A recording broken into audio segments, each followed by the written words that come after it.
Every year WWE does post-mania releases, and so some are shocking, some aren't, but the two I really want to talk about is Kairi Sane and Aleister Black. Like, if you haven't known or heard, the whole Pat McAfee role was supposed to be about Aleister Black. We kind of saw this season being planted on Raw and SmackDown over the last couple weeks to months, ever since, you know, him and Randy had that match leading up to it, and then post, you were just seeing it. He was like the instigator, you know, it's like the Karrion Kross kind of thing. And to sort of see him being released not too long after that, just imagine that for a second. Your role was supposed to be in the main event of WrestleMania in arguably the biggest storyline, and literally 6 days after you're released. Like that's unforgivable. That's TKO. You're insane. And Kairi Sane is even worse, because for like almost a year now, we were waiting for that heel turn. We were waiting for Kairi to snap, turn on Asuka. They do a little match, maybe one or two, maybe three if they really want to push it, and then transition that to Io or whatever. But no, it never happened for weeks, months, almost a year. It was the same thing on repeat. We tolerated it because, okay, it's going to lead to like a heel turn or a face turn or whatever. It never happened. It never happened. And the entire crux of the whole Io Asuka storyline was the way Asuka was treating Kairi Sane. And now that she's gone, do they even do the whole Asuka versus Io thing? Do they even do that anymore? I don't know. Because the main driver of the feud is gone. And when WWE releases people, they don't tend to bring them up again. So that's the part that's crazy to me. Don't ask questions, just roll with it. But let's move on to the top 5, starting with Cody. He said, yo, TKO, y'all 0 for 3. Y'all looking like Drake May in the Super Bowl right now. Y'all getting cooked 21 skunk. All right, whatever you doing, it ain't working. Pass the controller, bro. Pass the sticks. Y'all are not cooking. All right, you're burning the kitchen. Y'all not going Ramsay. Okay, give it up. Get out. Get out the seat. Get off the couch. All right, you're not playing. You're not playing the game. No Triple H, pun intended. You're not. Yeah, and I agree, because it's getting to a point where it's like, all right, what are we doing? Like, what are we doing? It's just not working. It is proven to not work over and over again. Please stop. And it was revealed that they're officially in charge now. You're insane. But Cody, I'm praying for you, my man. I'm praying for you. They keep ruining your Mania moments. They keep ruining your Mania. I don't know why, but they are. Speaking of Mania, 5-2. They're off the Mania challenge. Roman Reigns, he comes out. Now, I'm not one to complain about the brand split. That's not something I do, but like, a SmackDown guy is challenging for a Raw World title. That's kind of crazy. I thought he was just going to be on Raw, but I guess not. It could change in the future, obviously, but that's kind of crazy to me. But he comes out, he said, yo, I'm not ready. I'm not worthy. I'm not this. I'm not that. But see me in that ring, and we'll see if I'm really not. And I'm like, oh, that brother's spitting. But the Usos come out. He said, yo, we're running gun trips right, 4 verts. Run the play. Run the play. But then Jay, he's like, yo, it's too late for all that. All right, you challenged them. You want to fight. You dug your grave. You better lay in it. You better fight.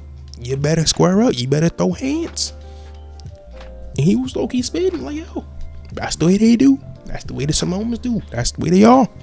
Y'all respect it. But then Solo comes out. He's like, yo, you can't beat Roman. Join me. Don't worry about them. Join me.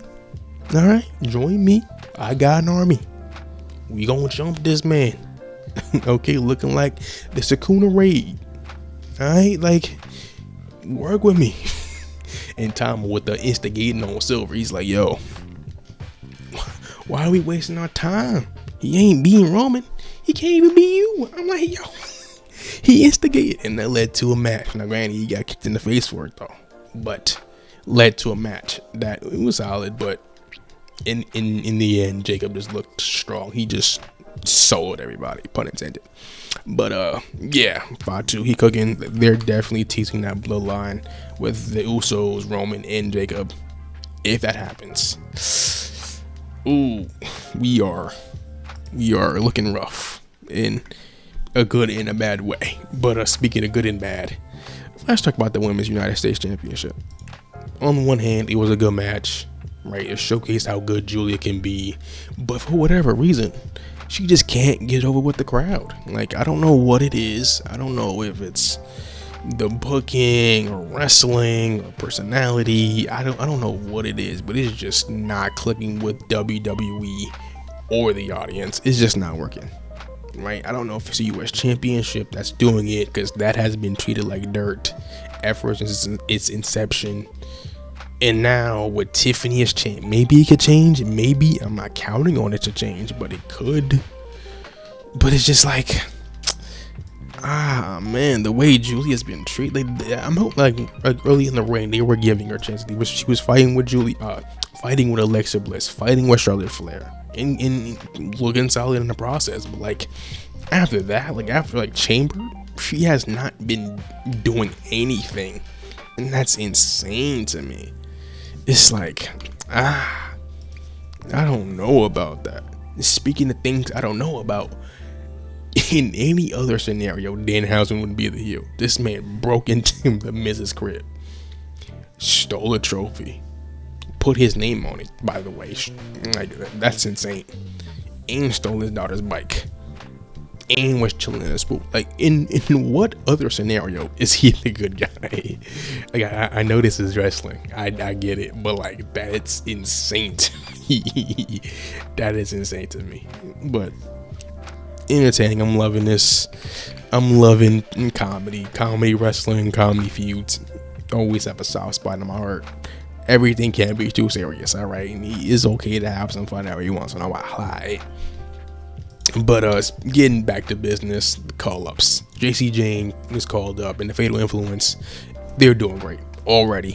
One of the biggest heels in the entire company. Like, they was getting moved for like a solid like 4 minutes straight. Like, it was insane. I don't know what she did to do that, but shout out to her. Right, she was already in the world title scene. She got the world title match. I don't know if it's a world title match, but she fought Rhea Ripley, and she looks solid. It ended in DQ, but she looks solid. She's in good hands. Despite all those releases, SmackDown might be having something special on their hands. And Ricky Saints is coming next week, so I'm not too familiar with him. I didn't watch too much AEW or NXT, so I'm not too familiar with him. I do know of him, but I'm not too closely following him. But SmackDown, despite the releases, the tag division is cooked though. Like, you lost the Street Profits to Raw. Alright, the YA6 is gone. The Motor City Machine Guns is gone. You got nobody. You ain't got nobody. You just have Fraxium, Truth and Priest. Truth and Priest.